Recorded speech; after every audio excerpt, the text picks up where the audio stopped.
Pirmiausia, sveikinu Neptūną su pirma pergalė, neblogų žaidimų, ką mes pralošėm kažkokią tai atkarpą antram ketvirtį, nes negalėjom įmesti, nei deriniai nesigavo, trūksta susižaidimo.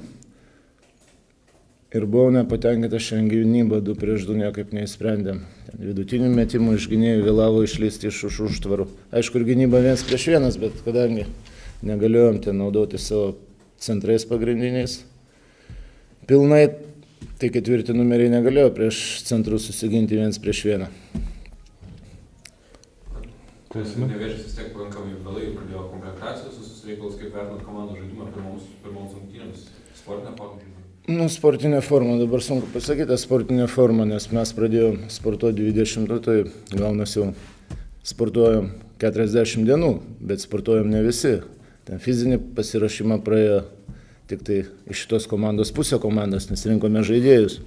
O kiti tik tai atvažiavo čia prieš keletą dienų, ten iš Gruzijos centras atvažiavo tik tai šiandien ryte. Centras mūsų, Kymantas, sirgo dabar 2 savaitės, irgi tik tai užvakar iš ligonės paleido. Tai aišku, sunku kalbėti apie jų fizinę formą, nes jie nesiruošė su komanda.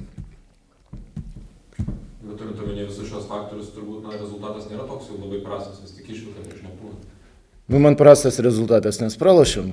Negali džiaugtis, ar pralošiai 300 taškų, ar 10 taškų, ar 1, vis tiek pralošiai.